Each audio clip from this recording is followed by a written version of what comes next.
말이 아니야. 사람이야. What? What are you talking about? I think it was such a cop-out. This was my least favorite part of the entire of season 3. Oh, interesting. I loved season 3. Really? Yes. What happened to you? I felt my empathy leave my body. This should be seen as season 2, part 2. Yes! I agree wholeheartedly. I'm very interested to know what you would rate season 3 out of 10. 1, 2. No way! Really? Welcome back, everybody, to Frame of Mind, where psychology and filmmaking meet at the intersection of storytelling. My name is Jordan. I'm a video editor. My name's Curtis. I'm a psychotherapist. Today, we're talking about Squid Game season 3, so let's dive into it. This was my least favorite part of the entire of season 3. Really? That's interesting. Yes. Okay, so you and I have been talking a lot about the way that things start. This to me really screams, this should not be seen as season 3. This should be seen as season 2, part 2. Yes, I agree wholeheartedly. Like, isn't bad, it isn't wrong, but it doesn't feel skillful. It doesn't feel like the level of filmmaking that we were given up until this point. Yeah, you know what it feels like? You have somebody who creates a full product, and then you have a company or an organization that says, we have to ship this in 2 parts, and you have to find a place to cut this in the middle. Yes. And then the filmmaker's just like, sure, this is fine. And then like you can kind of see the stitching a little bit here. 100%. Maybe there are skillful ways to engage this, but I feel like it's so hard when you have something that feels cohesive to then have an arbitrary cut point and say, well, I guess I'll have to pull this together. Yeah. Like that would be hard, I think, for anybody. The problem that I have with the beginning of season 3 is that it feels like there's no substance. It's very surface level. What happened before, we're just going to pick up where we left off. A lot of people were asking, does the dad end up living in season 3 or not? Let's answer that question right off the bat. Let's have that narratively satisfying piece of, does this happen or does this happen? I don't feel like it really tells any of the core themes or does a lot of the heavy lifting from a thematic standpoint. Yeah, and I could see that. I also don't feel like I judge it too harshly because of that.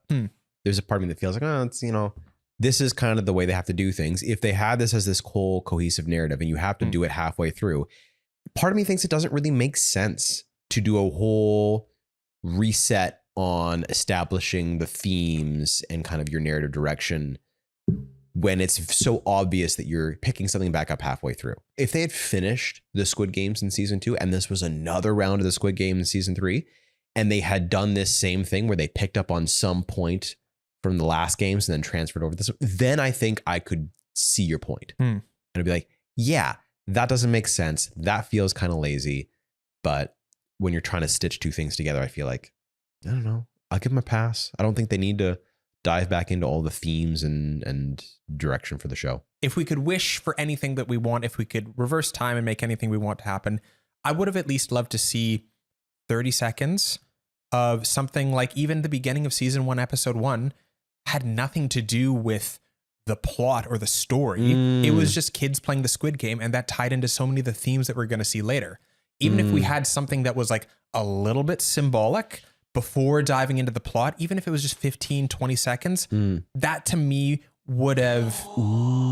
just would have been such little effort to put that final puzzle piece in that gives so much more of the meaning, and that would have treated this, in my mind, way more as a story rather than as a piece of entertainment. Ooh, so that's interesting then, because I have an idea. Ooh. Because I think this would tie in very nicely with some of the later themes and motifs that pop up. Okay. They'll lead into this exact same shot, but either Young-sok, which is Nice Dad, or Noel, as they're bringing their newborn baby into the world. Yes! I feel like that could be a pretty strong thematic start. And it's so simple to do. And do like 15 seconds. Yes. And you can have some dialogue between them and their spouse or them and the nurse about like bringing this new life into the world and what it means and like or whether there's going to be channel, like whatever. But what hope we have for the future of this child. Yes, you could set up some fascinating pieces with that. I would do anything for this. I would die for this child. Exactly. There's so much opportunity there. Yeah. You take 15 to 30 seconds, pop it in there. And then if you went from Noelle's perspective and it was like her with her baby, and then all of a sudden cut to her staring at Young Suk. Yeah. Or you take it from his perspective. He's holding the baby, gunshot audio cue to a match cut almost even, where you like have him turning his head in the hospital. Yeah. And it cuts to him turning his head here. Oh, that's so great. I love it. Oh, it's tough. Missed opportunities, but you know, we also don't have Netflix breathing down our back, being like, get this out now. Yeah. It's probably important to say that it's really easy to be an armchair quarterback or an armchair critic and to say, you should have done this. You should have done this. And it's not to say we're better than the filmmakers. We would have done a better job. It's just to say, if we have criticism, let's be specific. And if we think things should have been done differently or would have been better a different way, actually come up with a solution that brings that into reality. Kind of like you would hope in a writer's room, where they're like thinking about things and popping ideas back and forth and dialoguing to try to find the best possible solution. 자, 우리 감사의 박수 한번 쳐드립시다.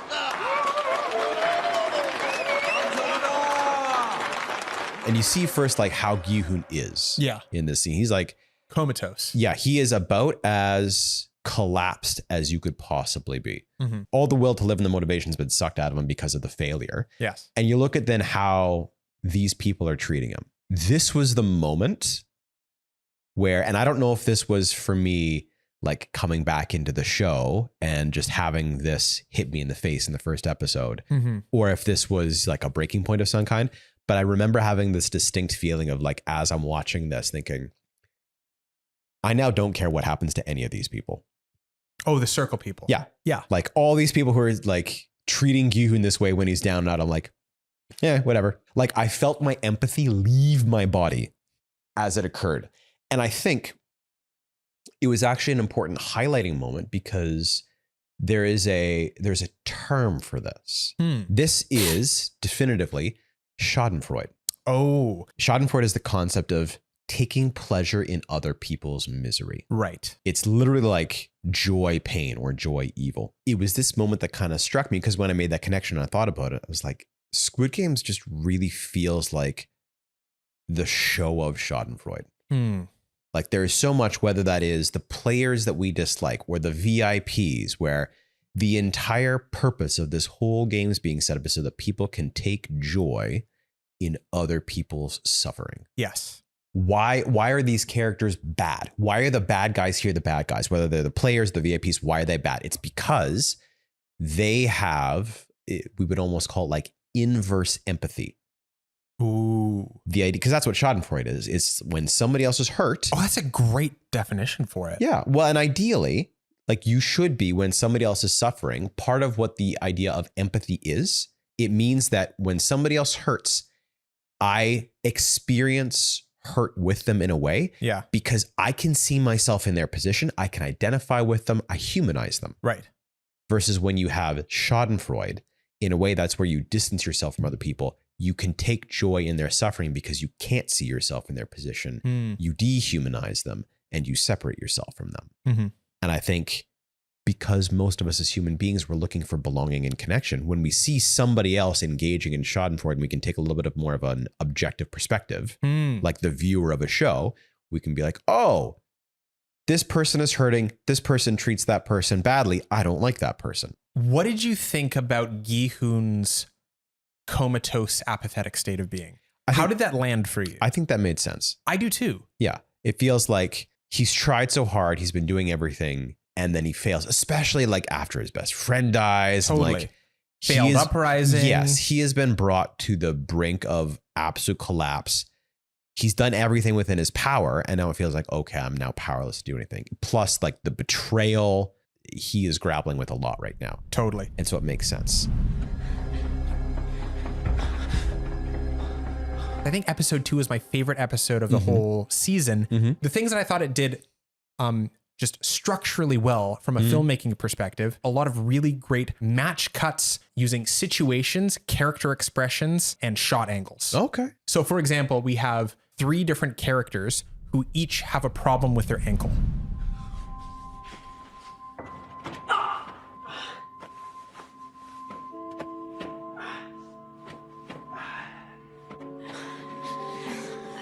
And you have moments like where, for example, 007 letting out a gasp, and that's a match cut to when the mother 222 is gasping, giving birth.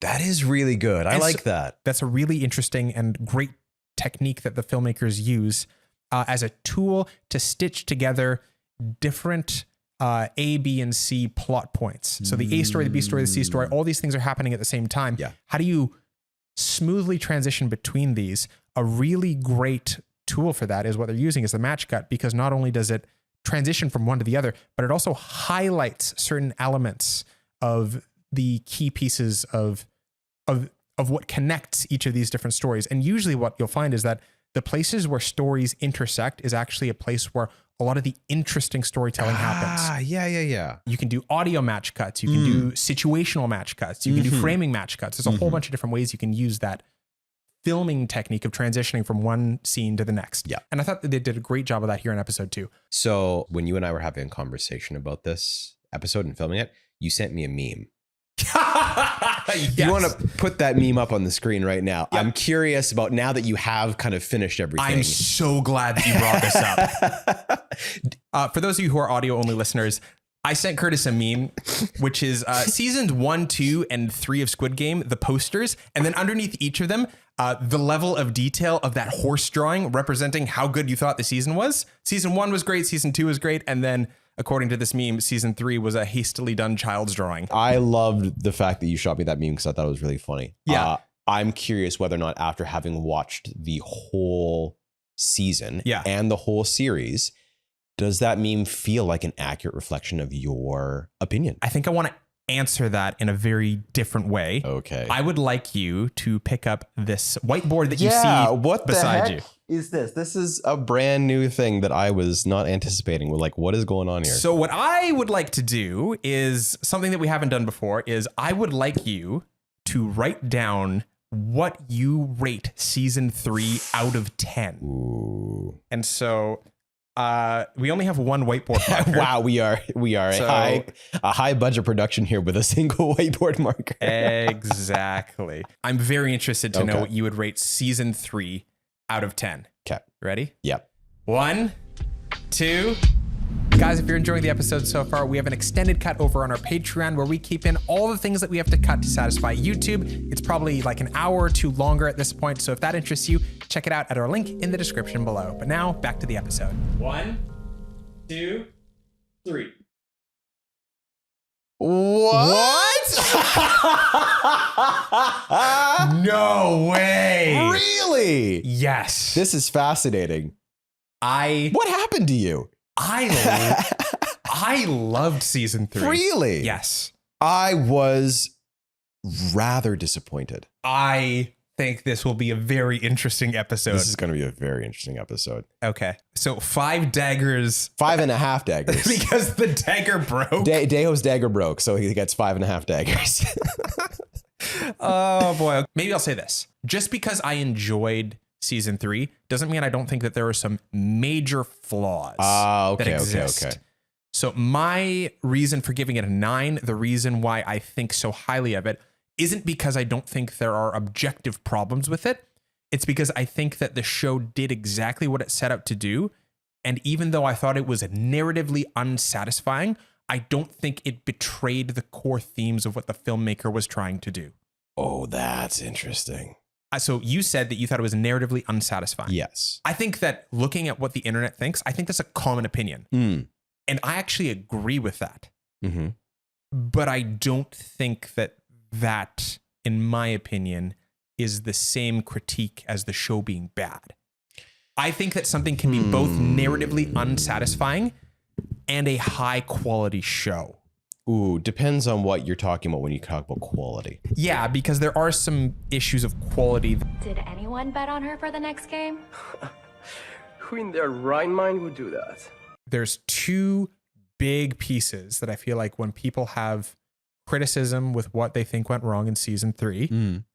One of them was the confrontation between In-ho and Gi Hun. That it felt narratively unsatisfying. Their conversation? Yeah, their big reveal that Gi Hun gets to see it was In-ho who was actually player number 1 the entire time. Yep. This is just like And he's the Il-nam. front man now. Yeah, exactly. It's just a repeat He of what saw happened him before and it was a betrayal, but now he doesn't realize, oh, you were in charge of the whole thing. Yes, exactly.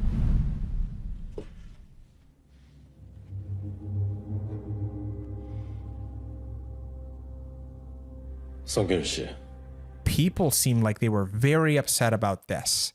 And I didn't have a problem with it. Okay. I don't know where that upsetness is coming from or the feeling of narrative betrayal is coming from, other than it feels like there was a lot of maybe build up in terms of the marketing and in terms of the discussions that were happening by the creator and Netflix and all the people behind the scenes to gear people up for this 3rd season.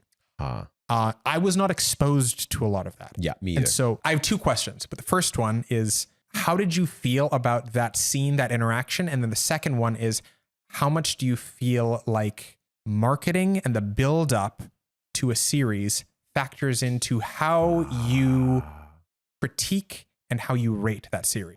Yeah. Okay. So the second one is easier for me. I don't think that should factor in whatsoever. Okay, interesting. I think the story should be judged based on its own merits. Interesting. Because marketing is a very different thing from the actual narrative. Yes. Funny enough, they're kind of both storytelling.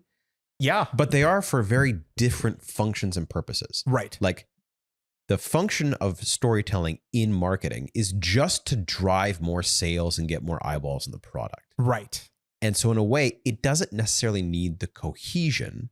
It's just like, well, what would do that? I mean, maybe you would say marketing in its worst form is it has no cohesion, it has no authenticity or no integrity. It's just like, what do we need to say to get eyeballs on people? This is like, everything people complain about with the news of just like driving the worst stories and focusing on it and making it 24/7 to put people in a state of panic so they keep watching and whatever the case is. But or even a bad clickbaity YouTube thumbnail. Yeah, exactly. Something that's dishonest, promises the world, and then fails to deliver on. Yeah. So especially when you have, and I think about this specifically as when you have very different people who are putting these things together.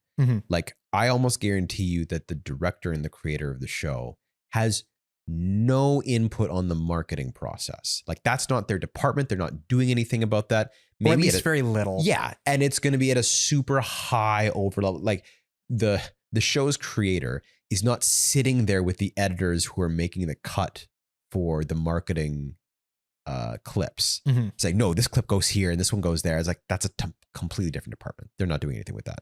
So I don't feel like it's appropriate to judge a show based on how the marketing presented it when those 2 teams of people are almost entirely separate. Okay. So I agree with you.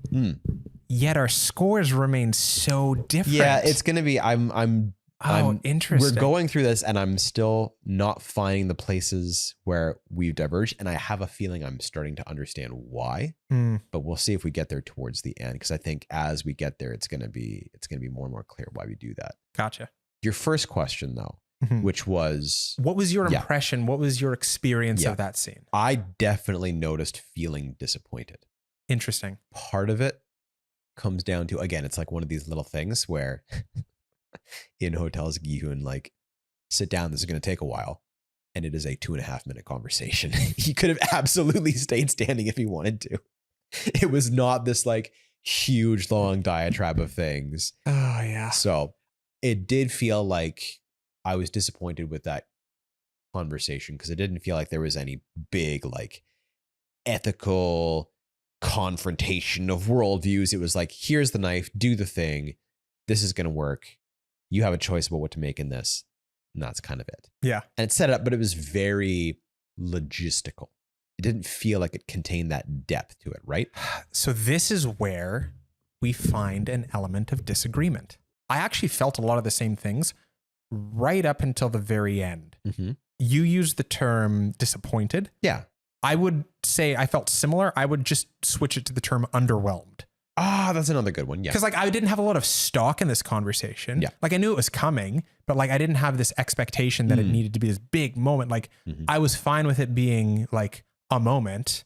I thought it could have gone into a few different directions to make it more exciting and more interesting. But I felt similar to everything that you're describing right up until the very last moment where he asks that one question. Do you still have faith in people? 아직도 사람을 믿나?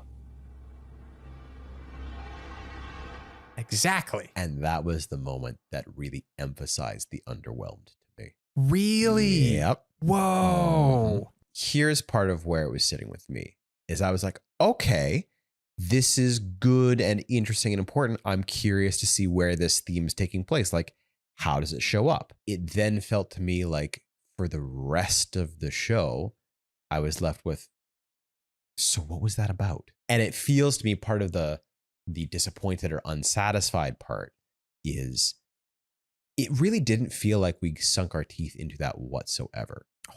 And I get where like you have faith in people and his, interactions with the baby and how everything works here. But either they didn't dive into it or it was so muddy that I couldn't extract the value of the exploration of that theme. Oh, Curtis. Oh, Curtis. I think we're getting to the core of our disagreement. Because when we're talking about that particular theme, I feel like that was screaming at me the entire time. Was that particular theme? Because when I look at moments like when Mother 222 is being asked by Crypto Dude, like, come on, don't you trust me? Don't you trust me? That to me is an exploration of this idea of, do you have faith in people? Because that concept, that question is going to be asked from a lot of different people in a lot of different ways. Come on, don't you trust me? Don't you trust me? Gi Hun saying that to the mother. The mother trusts Gi Hun. And when they're on the platform in the final game, the final Sky Squid Game, everybody's saying, don't you trust me? Don't you trust me? Don't you trust me? Like the exploration of this idea of, do you still have faith in people, is put forward in its most negative, visceral form by just the existence of the Squid Game in general. That is a negative exploration in my mind of, do you trust people? 왜요? 우리를 못 믿어요? 그래. His answer is no. No, I don't trust you. And at the same time, he's asking player 222, the mother, trust me. Don't you trust me? I'll take care of the baby. I'll help get you across. I promise. I think that is one way that they're exploring that theme of, do you have faith in people?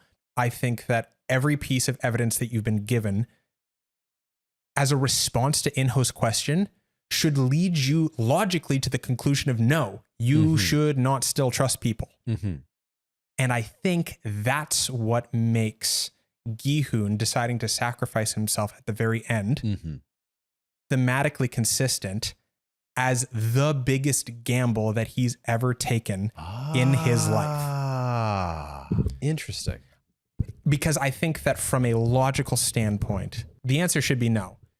But this is a question that's at the center of not just season 3, not just that particular episode, but that's the show of Squid Game in general. The question of, do you still have faith in people, is actually a question of, do you have hope for the future? And Gi Hun's answer, by giving up his own life, his answer is yes, but in a thematic way, in a visual way, his answer is stated not auditorily, but it's stated, yes, I do, and I'm willing to bet my life on it. Yeah. In the moment, I wasn't blown away by that line. It didn't leave me like, ooh, what a great line. It was sort of like, okay, kind of consistent, kind of on theme. But then as I watched the rest of the season 3 play out and started to think back on it, in my mind, that was a really great question to ask, because it cuts to the core of, what is the show about?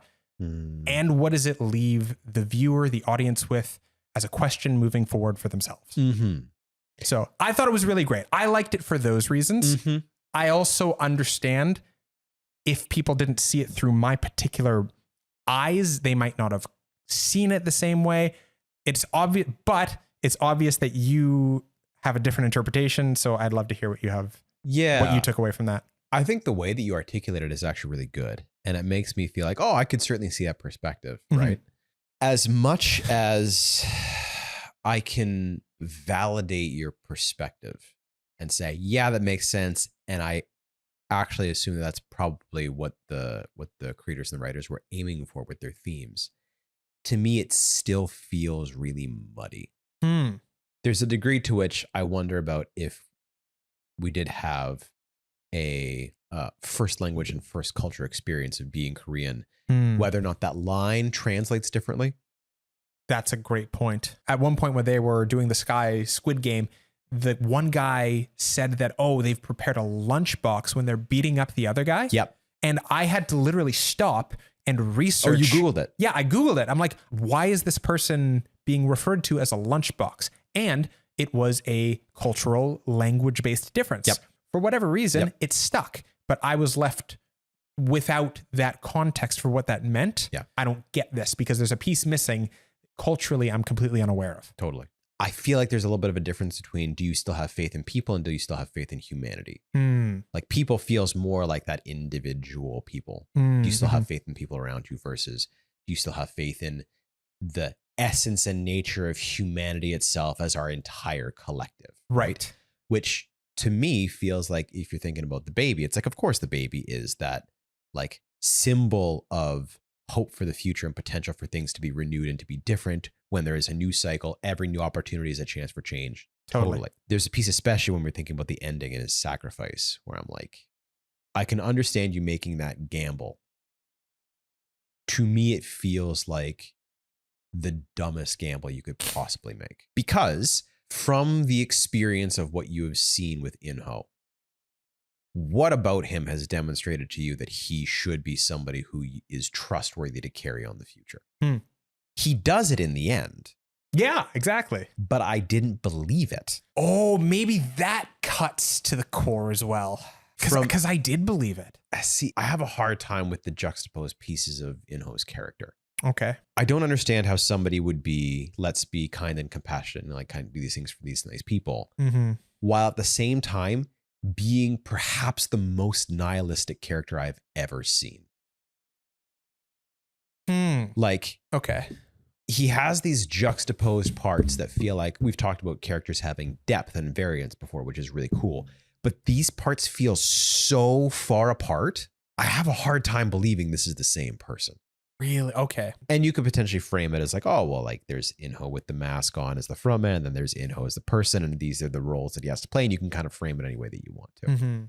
But yeah, there was a piece for me that just like it didn't sit totally right. I think we've come to an interesting point where weirdly In-ho is an example of where we maybe have similar experiences all up to and around something, but then a deviation point where like I believed his arc moving forwards and you didn't, which to be honest, I can completely get it. You're right. It is very juxtaposed. And I think that's one of the risks in a narrative like this. When you do put two things so contrasting in the same person, it's like, how do you make it feel real? It feels like to a degree, everything nice and kind towards other people from In-ho is instrumental.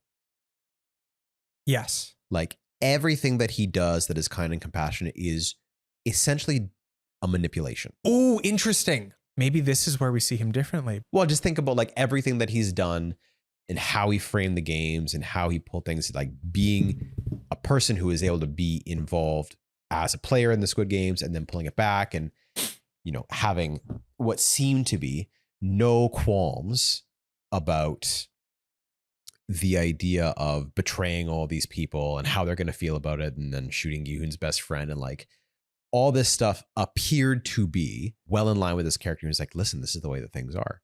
A lot of it seems to be him as a foil to Gi Hun trying to break him. Right? And be like, listen, this is just the reality of the world. I know because this is the pathway that I walked. I'm going to guide you down the same path, even if I have to take you kicking and screaming. There's a degree to which I don't know how much I buy Gi Hun's final sacrifice being the thing that would change his mind. I see. Maybe that's possible. And maybe if we go back, there's a point where I could have missed something, but I could have bought it a little bit more if we had had a moment where I saw In-ho falter, or a moment of quote unquote weakness, not weakness as a person, but like weakness in his position and his conviction. I see. You know, like if there's a moment where he like does something a little bit merciful in the games towards the player, where it's like Gi Hun has a little bit of an in, and he's like getting a little bit of a foothold inside Inho. So that's interesting because I interpreted that they did do that because Where they let the baby keep playing. no, when he gives Gi Hun the knife. 너와 아이를 도우려는 거야. 네가 우리를 돕는다고.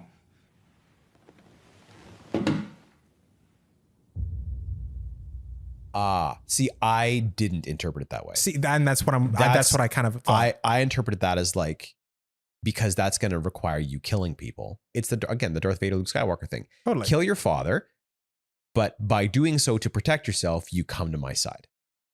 Do the thing that saves you, but philosophically and from a worldview position makes me win. Totally. But I still see that as him having maybe that inkling of humanity left. To me, that was, and so maybe, again, we probably disagree on this point, but to me, that was the writer putting up this Luke Skywalker, Darth Vader moment where it's that conversation that Luke Skywalker and Darth Vader have prior to their fight in sort of that in-between room. It's brief and it doesn't really show much, but it's that little inkling of like, ooh, there's something there. Maybe it's not much, but there's that glimmer of hope and humanity that still is in Darth Vader. And I caught a little bit of that in Inho. It still requires Gi Hun killing people, so it's still horrible. But at least he's trying to save a baby. In a weird way, he sees the hope for the future symbolically that Gi Hun does by like, gosh, like, I don't want to see a baby die. Yep. That's what I read out of him giving him the knife. Do this horrible thing that makes me win because that's my twisted way of being merciful. Yeah. That's my twisted way of still retaining of like my last hope of humanity. Yeah. Because in a weird way, Inho's been brought into this position where he's had to do the most despicable things possible. Yeah. And now he's being asked to do one more thing, like bring a baby into the game. Which is the trick, I guess, because he does. And I think that's, again, where my reading of things then comes in. Because if we're framing this whole show as the critique of capitalism that it was kind of put in to be, to me, when they put the baby in the games, that screams to me an analogy or a metaphor for you are brought into this system of capitalism without your consent before you're able to make decisions. Totally. And whatever happens to you is going to be seen as not good or bad or right or wrong, but it's like, it's a consequence of the system that we live in. What are you going to do about it? Interesting. Okay. And that to me was the piece where it then makes me hard, especially because Inho is the one that kind of pushes that forward a little bit. To me is like a moment of like, man, this guy's got nothing left when it comes to his humanity. How about having the baby play as player 222? And so decisions like that then juxtaposed with, oh, he'll be the nice guy and do the right thing is like, it's kind of hard to grapple with. Maybe it takes Gi Hun's final sacrifice to do that. But again, it's just kind of that. You know what's weird? I wish it could have been different. I wish it would have been a little less muddied in my brain. Yeah. You know what's kind of weird though, is that what that makes me think of is that it makes me question, does that particular scene where Inho decides, yeah, let's bring the baby into the game, does that scene of him being done while he's wearing a mask allow you to color what your own interpretations of that scene are? Because you don't get the facial expressions, you don't get some inner conflict. It's literally a mask of whatever you want to put onto him. Because I read into that scene of like he's having to just go along with what the elites are doing. And if 222 is eliminated, the baby must be eliminated. Well, if that's the case, we should have made the baby move with its mother in the previous game. Why don't we just ask the host? I didn't view that scene as him like, let's put a baby into the game just for kicks and giggles. I viewed that as him being sort of, you know, his hands being tied and having to do the most he can, almost in a way to like save the baby, like manipulatively, like let's play with it in the game, because maybe he thinks that it'll die if it doesn't play in the game. Yep. Like you could read it a whole bunch of different ways, but I interpreted that maybe because he's wearing a mask and we can't read his facial expressions. I interpreted that charitably towards Inho. Interesting. Because maybe you say charitably. Yeah. However, I think it's so fascinating because the way that you framed it of like, because Inho kind of has his hands tied. I think I have the opposite reading of that scene for the opposite reasons. Interesting. Because I don't see him as having his hands tied. I see him as being in complete control of that situation. I see. Partially because, I mean, we talked about it before with the VIPs and kind of how they're like, the English is a little bit interesting. With different things. And it was that is a point we can agree on. It was 1000%. more of the same this season, which makes me think it's either intentional or it's just a matter of like their process. I don't know what they're trying to do with it, but it's clearly a choice that continues to be made. It's a poor choice. I'll agree with you on that. Part of it, when you frame the VIPs like that, it kind of makes them come across as morons. They're comic book villains. Yes, which makes me think the entire time that these are all people who believe they're in control, who really In-ho is kind of able to puppet around as he needs to, because he's the only one with any logic or brains in the room. And the rest of them are kind of these caricatures. And so I feel like he has the ability, he's entertaining children. And he has the ability to dangle keys over here. And if it's like, oh, I don't want them touching that vase, let's do it over here. So I see him actually as being in full agency of the situation. I see. He's not under any duress. He gets to control and decide what happens.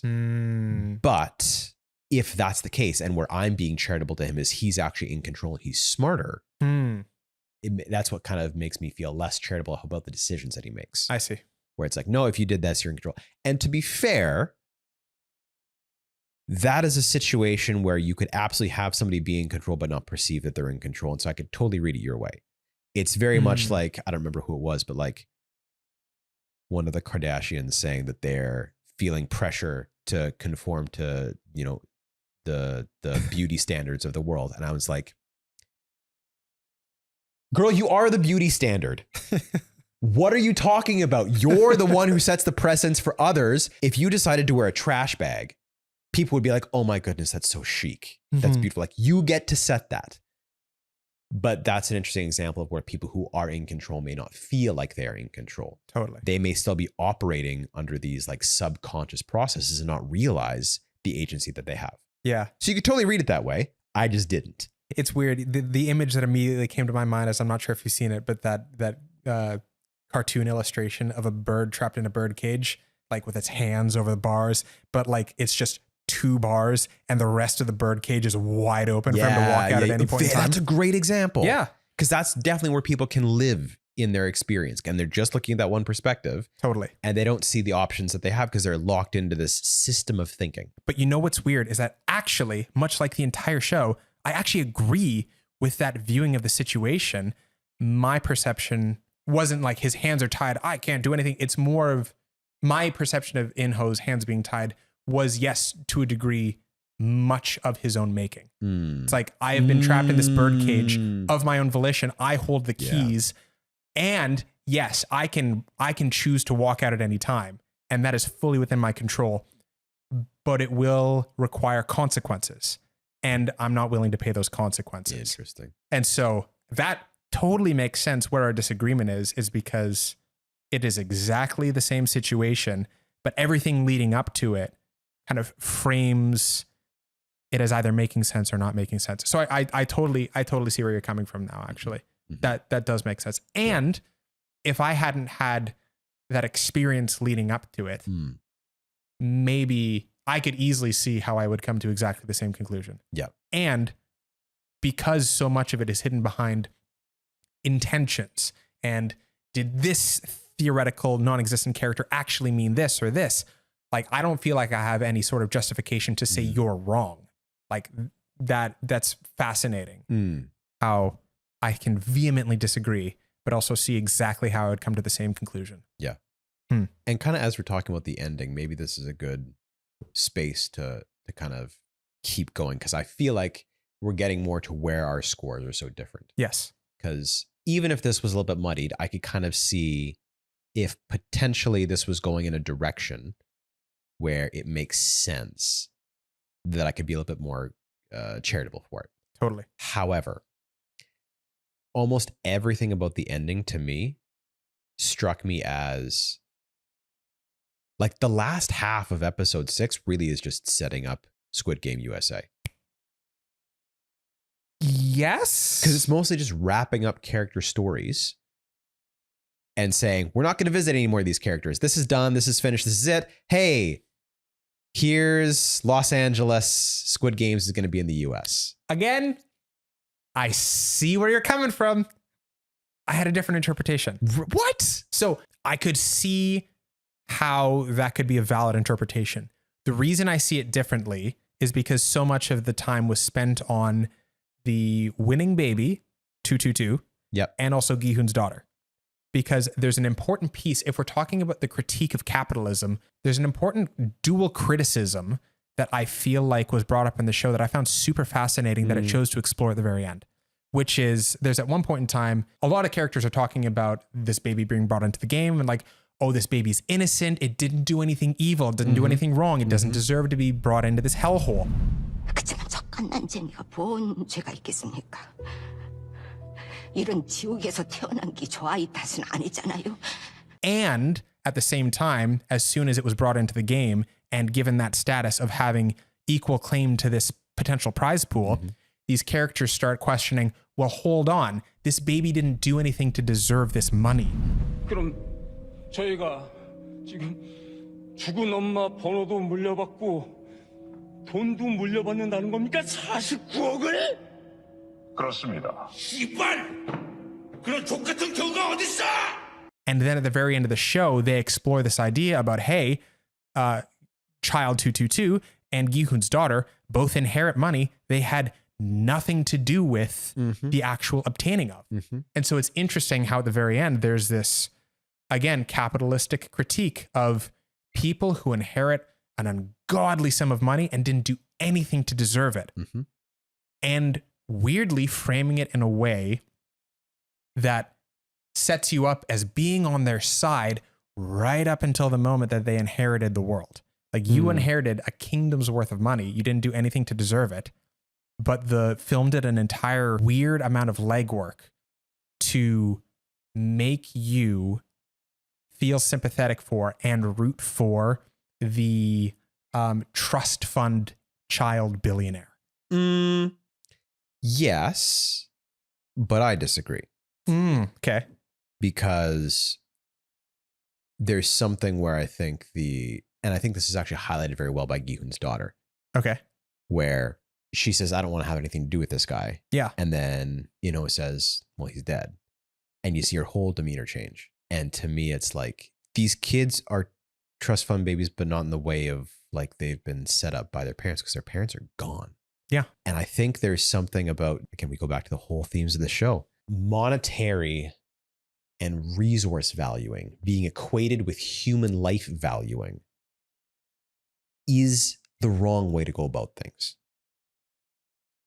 However much money or however much resources you're able to acquire, none of that is the same as the relationships that you have with other people. I think maybe highlighted by Gi Hun's suicide after she kills her son. Like, it's not about the money. She can't live with herself. I don't think I feel contempt or challenge for either of these kids because I'm like, lovely that you have so much money. Your parents are dead. And you're inheriting the traumatic experiences to some degree that comes along with this blood money that you have now. Totally. And literally symbolized by the jacket. This is blood money. Yep. And you can talk about like, parents sacrificing to then provide resources and good things for their kids. But again, it's like, at what cost? Totally. Was it worth it? No. And I think the show's answer to that is no. In my opinion, the reason that I love that ending so much is because to me, it feels like it mirrors the ending of season 1. When Gi Hun won the game, he won everything and he's miserable and it doesn't make him happy. And he's separated from his wife and daughter. And at the end, he chooses to go back to the games instead of trying to be with his wife and daughter or going to visit them. At the end, In-ho says to him on the phone, it's like, go be with your daughter. And he chooses not to. The way that I interpreted this scene was, this is an exploration of the consequences of that decision. You were able to provide the world for your daughter and it doesn't matter because you're gone. In my opinion, this is not a positive view of giving your child money. This is symbolized by the jacket. And maybe this is me reading too much into this, but symbolized by the X on the jacket. Yeah. This is the wrong answer. It's not about the money. This is blood money. This is maybe a noble sacrifice, but the point isn't that you got this money for your daughter. The point is that this is an exploration of the futility and the emptiness of prioritizing money. Yeah. And I could see that, except for at the end of season 1, Gi Hun's not going back for the money. Yeah. He's going back because I can't actually live with myself not trying to do something to change this system that exists in the world. Totally. Like there's something wrong about it. And it's something that requires my attention, maybe even more so than the individual people in my family, because I know it's going to impact other people's families in the future. Totally. And this is, again, maybe where a big crux of my score comes from, is much less about the individual storytelling elements of season 3 and much more about how they fit in with the rest of the series. Because to me, it feels like, because the creators talked about how he made season 1 as a standalone story. Totally. And that has this wonderful narrative cohesion to it where it's like, oh yeah. But it felt like in order to get to season 2 and 3, and then in some ways, other qualms or issues I have about things being wrapped up in season 3, it felt like there was a complete thematic and tonal shift with where season 1 ends and its conclusions that it draws and its statements that it makes versus where season 3 ends. Okay. Like season 1 ends with this idea that no, things can change. There is good in humanity and things will become different and will move towards that goal. And season 3 in particular, season 2, I don't really count because it's kind of like this intermediary piece leading to something else. But season 3 kind of feels like it ends with this conclusion of, nah, everything's screwed. Like, it doesn't matter how hard you try. It doesn't matter how hard you fight. In the end, the big bad guys win and everything is awful. And In-Ho's treatment of the baby doesn't feel to me like a sufficient sense that Gi Hun has made a distinctive change within that system. Because that's where maybe the narrative rug pull feels like it happens. Because if you set up this hopeful Messiah character as like, hey, I'm going to go back and change things. Things can be different. This is possible. And then it's like, whoop, nope. You lose in the end. Sorry. That's all that happens. It feels like that. And especially because this is maybe paired with my other challenge with the way that the show ends, is it does feel like it wraps up the stories for Noelle and the cop and the loan shark in this weirdly happily ever after tone, where it's like, I'm going to go back and find my kid. I'm not going to join the police again. We're going to set up this hotel. And it's just like, let's just forget the murder games ever happened and let's just move on with our lives. And like, oh man, that was some crazy times, wasn't it? Like that to me, when you pair it with that element, yes, feels like it is a dismissal of the whole process. And just like, nah, just go on being a sheep, kind of put the blinders on, ignore everything, pretend like it doesn't happen. Don't.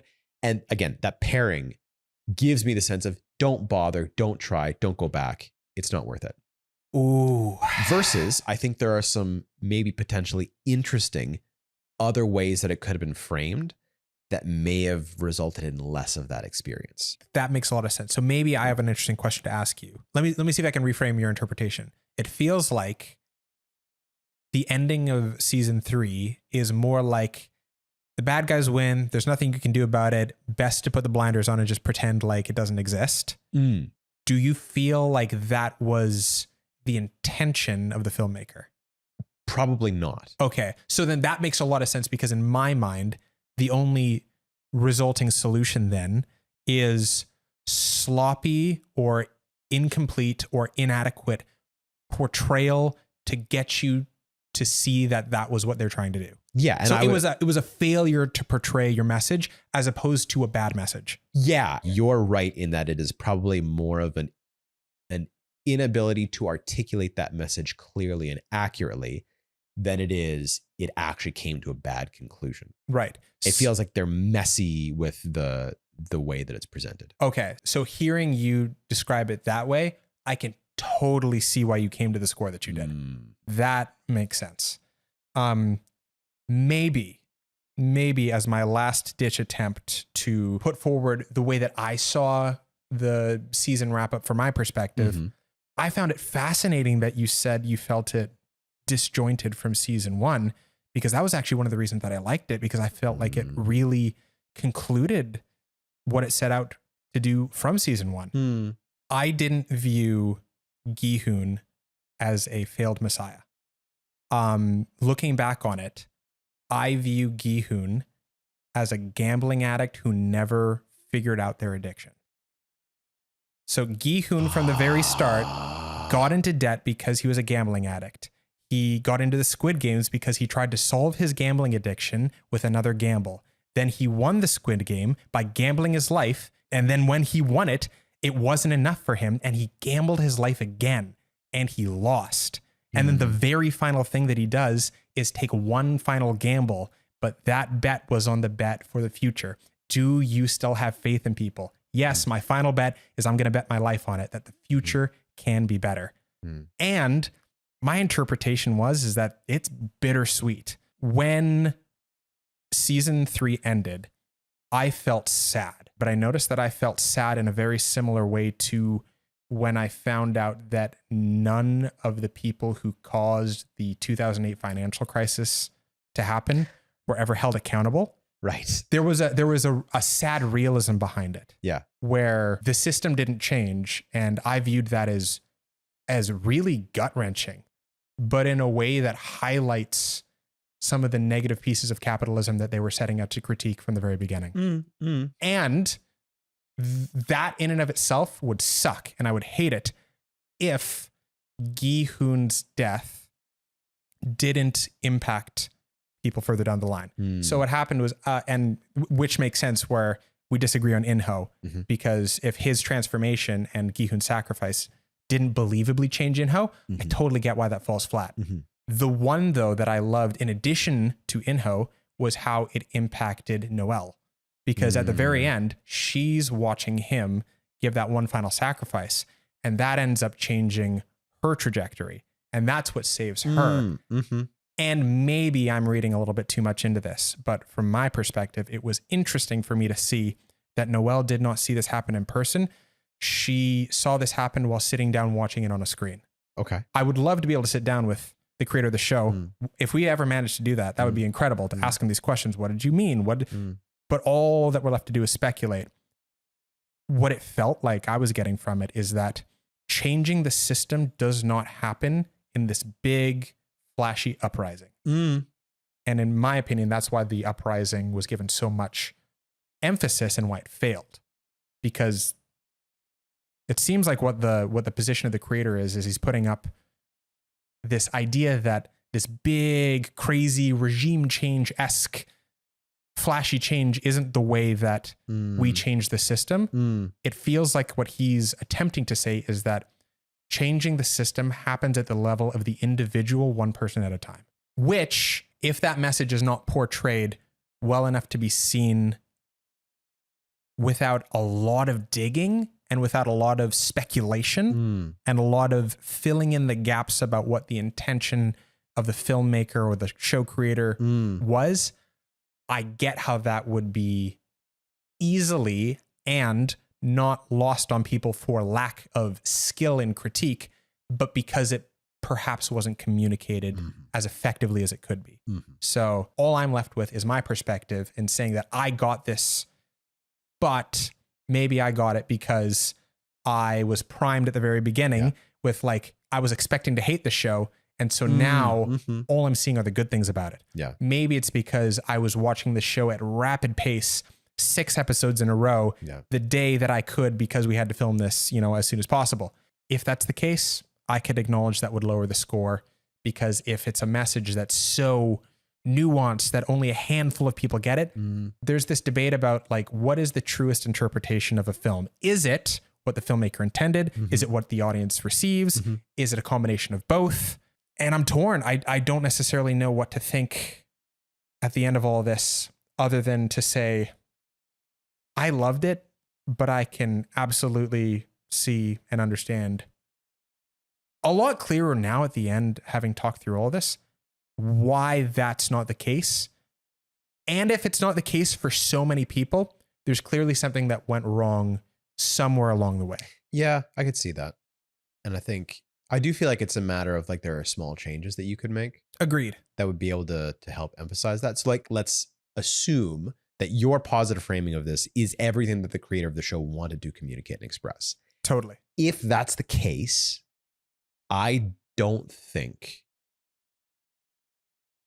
Gi Hun's last line is thematically cohesive. Because if this is talking about our function and our purpose in a capitalist system, it's like, we're not horses, we're people, you should treat us like that. There's nothing about that really speaks to this theme of, do you have faith in people? And so I would have loved it if everything that you're saying is true and wants is the thing that needs to be communicated.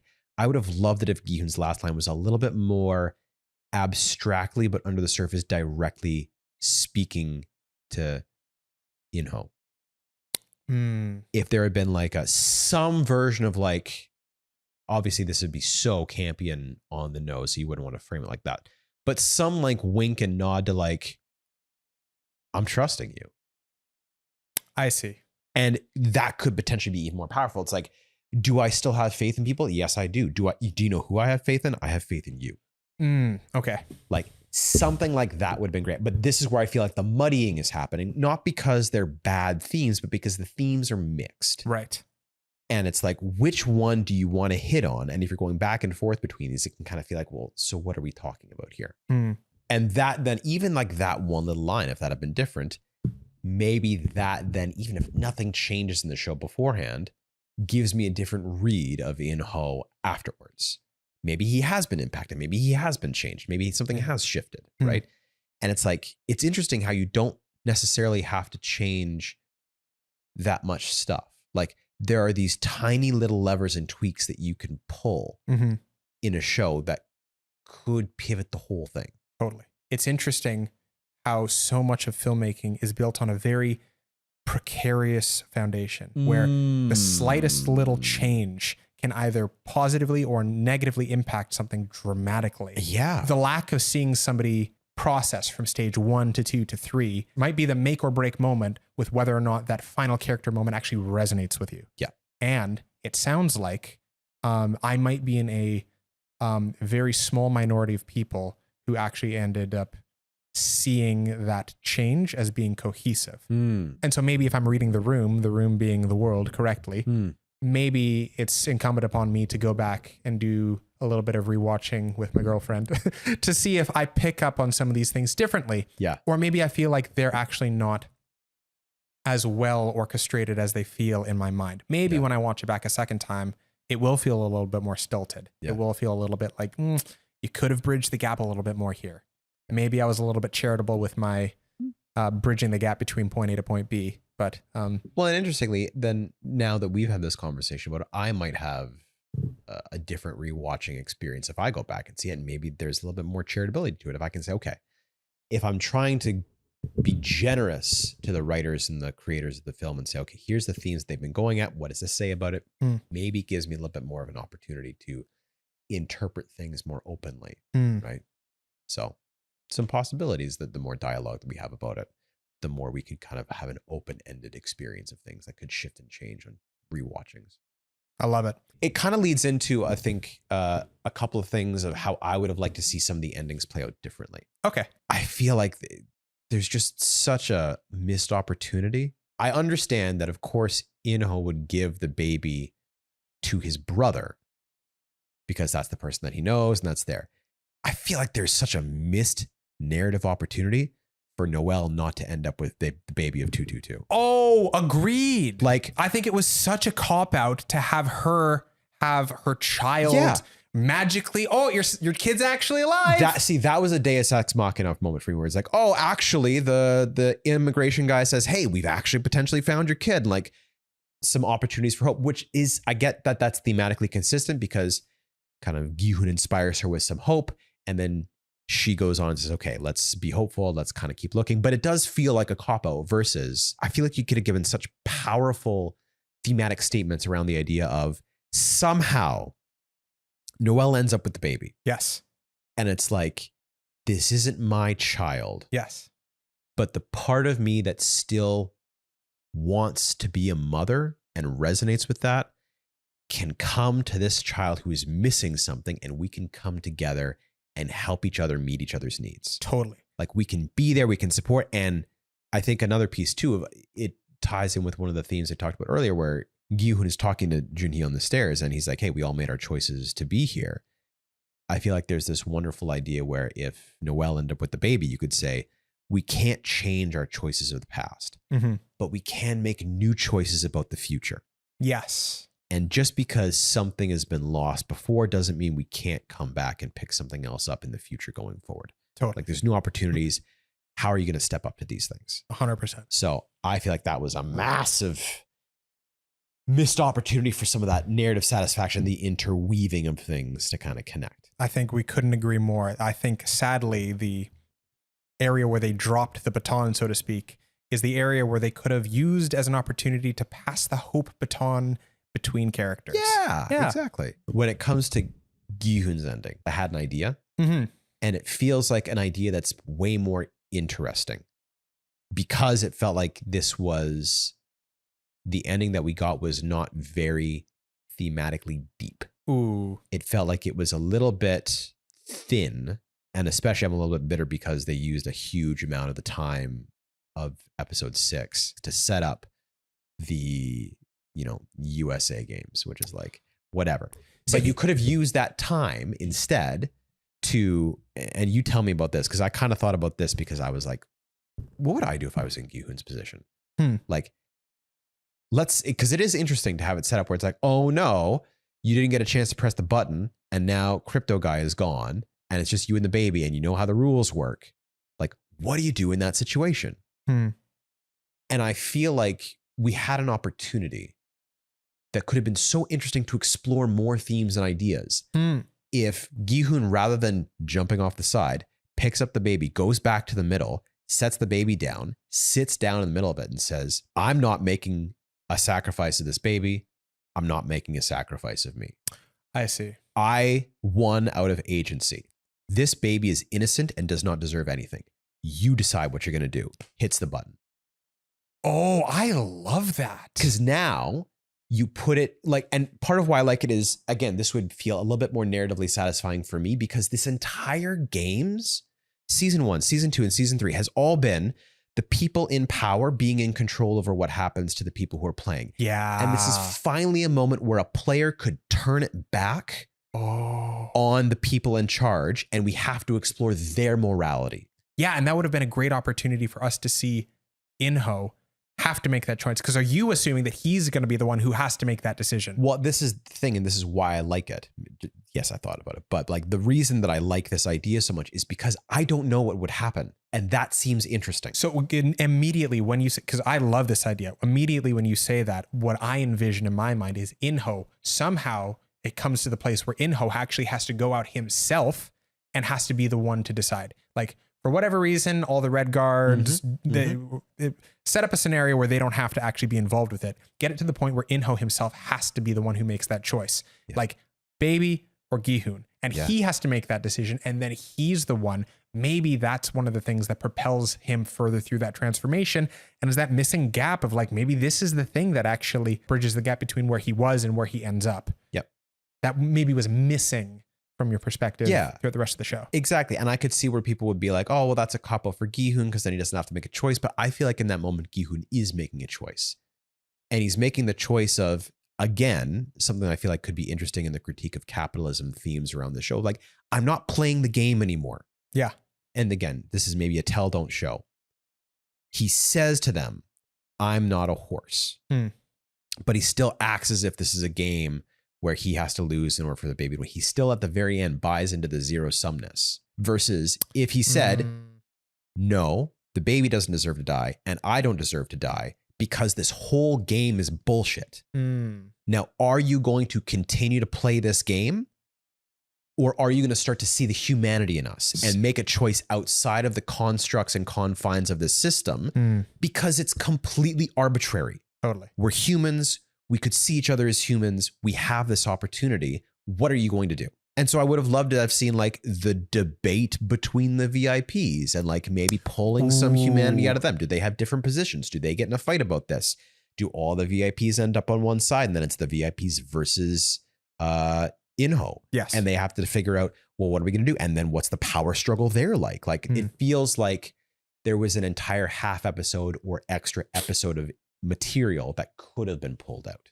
Oh boy. You know what? As you're describing it, I really like that framework, especially when it comes to, despite the fact that I liked the ending the way it was, what I think is a really well understood concept in storytelling is that when you force people to need to make difficult decisions, that immediately creates a more engaging story. Yeah. To a degree, even though Gi Hun has to make that choice himself, we know what choice he's going to make. Yes. There's not a lot of internal struggle there. It's no, like it was as soon as Crypto Guy goes off the edge, it's obvious what choice he's going to make. Totally. Yeah. To a degree, the next few minutes of that scene playing out is scripted out in front of us. We know how it's going to play out. There's no more intrigue left. And so there would have been one more interesting pathway for us to follow. Yeah, you're right. It's interesting to have characters have to make difficult choices. Yeah. And this would be the first time where a new set of characters would have been required to make difficult choices, where we've seen the players make difficult choices. We've extracted tons out of that. But here's an untapped space where we could explore. I'm struggling to find a way where that happens, where one of the reasons that I liked the ending as it was is because it felt like it did mirror that initial rock, paper, scissors scene. Yeah. And so it did feel like it came full circle. That's true. In a weird way, your description of it was actually, I was rewatching it in preparation for this because it kind of struck me like the framing of why the original boss sacrifices himself for this other guy is very similar. Yeah. The reasoning for it is that this is somebody who I'm responsible for. This is somebody who has a future. He's younger. Yeah. All of that. Like it's the same framework for why these two decisions are being made. Totally. And so thematically, I like the parallels that are being drawn up. I think though, when you're bringing up this idea that there's an untapped group of people who we need to see some more out of them. We need to see the tables being turned a little bit. Yes. And even if Gi Hun still has a noble sacrifice at the end, there still feels like there's this untapped potential, this gold mine of narrative complexity that we haven't explored yet, that I don't think you have to sacrifice Gi Hun sacrifice for in order to draw more out of Inho and out of maybe the elites. And I think you saying it that way perfectly articulates what I'm thinking. Like tables turning. That's what I would have loved to see a little bit. Is it feels like as things stand, the tables in the system, it almost feels like they did a full 360 and then reset exactly to where they were at the beginning, which kind of makes the whole thing feel pointless. But if there was a little at the end of like, hey, the tables have turned this much, it's not a lot. The system's still there. The Squid Games haven't been destroyed for forever, but there's just this little tweak that makes you think. It's like we talked about how great shows will have you thinking about what happened afterwards, even after it's finished. And the idea of like that little tweak to send the viewers off with, oh, so if that change happens, then what happens in the future? Totally. And like to send them home thinking about stuff versus the real message that I got at the end of this was like, okay, so the games will continue and nothing will be different. And this is just going to be a cycle that repeats endlessly.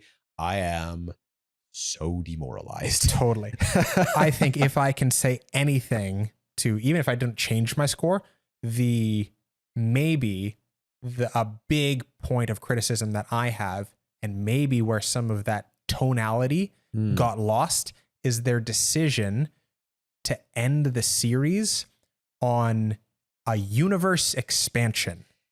Yeah. a very pro-capitalist statement in a way that doesn't feel like a critique, but in a way that feels like a money grab. Exactly. As much as I've stretched myself as much as I can to positively interpret everything I can from the intention of the creators, every possible positive interpretation from every character, from every angle, this doesn't feel like a meta exploration of capitalism. This just feels like, Netflix just wants more money. It feels like if you ended Watchmen with the introduction of the Marvel Cinematic Universe. It's like this whole critique on power and like people's abilities, like, hey, we're going to turn it into a whole like extended universe of films that we can make money off of. It's like, misses the mark. Totally. In a way, it feels like it misses the mark, kind of like Mr. Beast making the Beast games.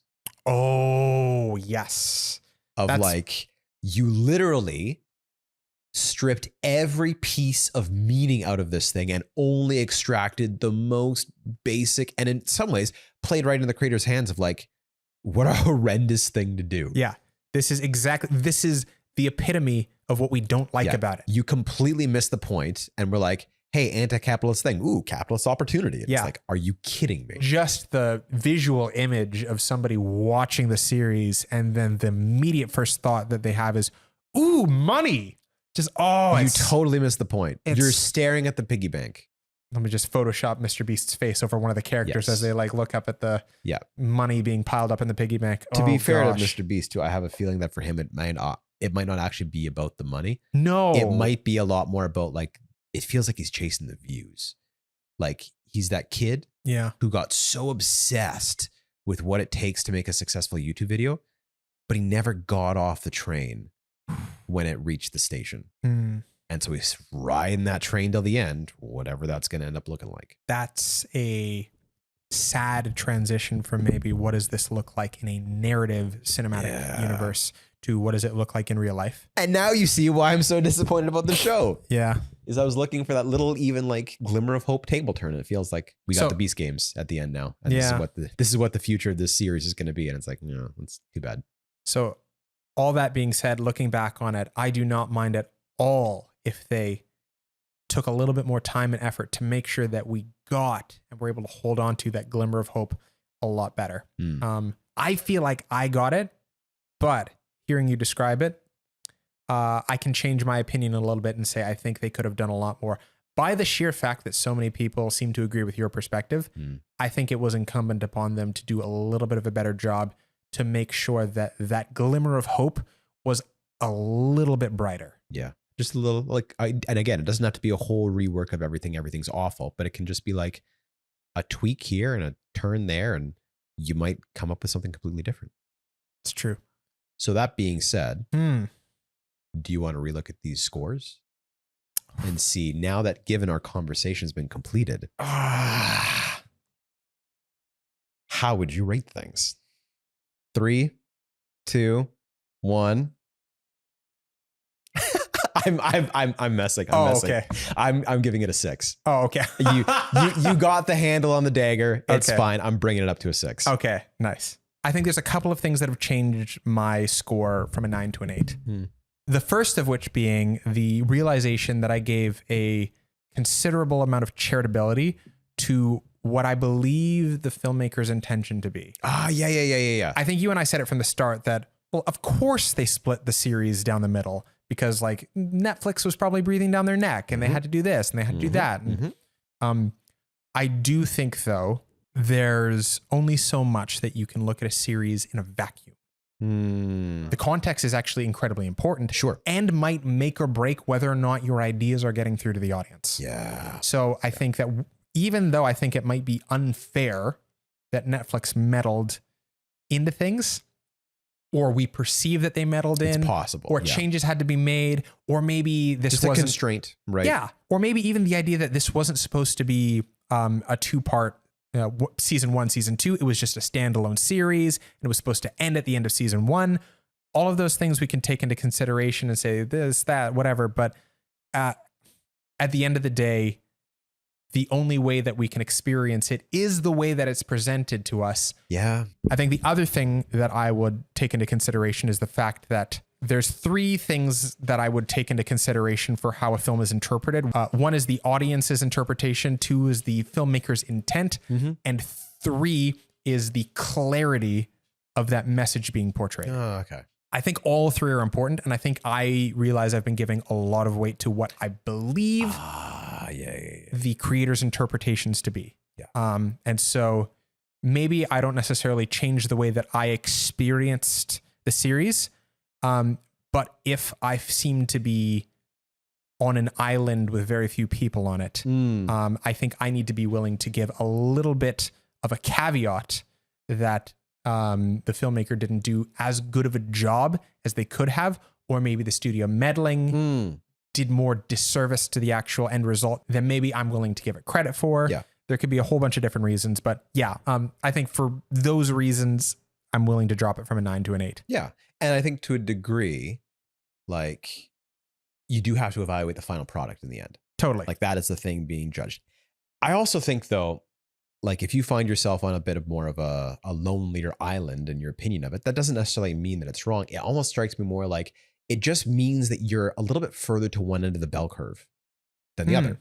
And it kind of actually makes me like where we ended up, where if I'm giving it a 6 and you give it an 8, if that's, we don't average it out to 7, but that's kind of our range where this show will be experienced kind of probably between a 6 to an 8. You might see this as a 6 if you're like, this wasn't really it. And I was really a fan of where they were going with things before. And I feel like things changed and I didn't like how this was structured.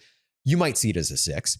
You might see it as an 8 and be like, I loved where some of these directions went and how they played on these themes. And like, I feel like that's a pretty reasonable range of opinions for this piece of media. I feel like if somebody came up to you and said, Squid Game season 3, 10 out of 10, stellar, no notes, no flaws, I'd be like, no, what on earth did you watch? But at the same time, no, not even I, in all my charitable interpretations, I wouldn't give it a 10. But at the same time, if somebody was like giving it a 3 and said, this sucked, this was the worst thing, like, have you seen some of the trash out there? This is not a 3. No. This is baseline 5. Totally. So I feel like, I think we came to a pretty good space. Totally. Not to come to an agreement, but to say we're on two opposite sides of the range right now. But I feel like they present two pretty reasonable experiences that people have had watching the show. Oh, agreed, 100%. And even talking about people's interpretations and what leads into that, I think a big thing that we didn't even touch on about